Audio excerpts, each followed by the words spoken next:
সেহেরিতে এমনভাবে খাবেন না যে মনে হয় এটা আপনার জীবনের শেষ খাওয়া। এভাবে খাবেন না, সেহেরিতে কম খান। যত বেশি খাবেন তত বেশি আপনি অলস হয়ে যাবেন। মুসলিমদের উচিত নয় খুব বেশি ভরপেট খাওয়া। এবং এই সুন্নাতটা এখন কিতাবের মধ্যে আছে, আমাদের বডি এবং আমলের মধ্যে সুন্নাতটা খুব একটা নাই।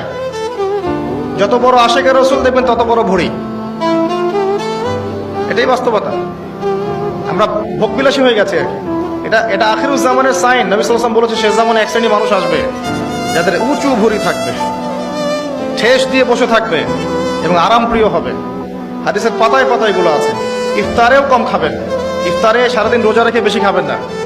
খেতে হলেই পেটের এক ভাগ খান, এক ভাগ ফাঁকা রাখেন, আপনি ইবাদত করে স্বাচ্ছন্দ্য বোধ করবেন। ইফতারে বেশি খেলে তারাবির নামাজ পড়তে পারবেন না। এবং তারাবি জামাতে পড়ার চেষ্টা করবেন, তারাবি সালাতে সুন্দর করে লম্বা করে পড়ার চেষ্টা করবেন, সময় লাগুক 1 ঘন্টা 2 ঘন্টা।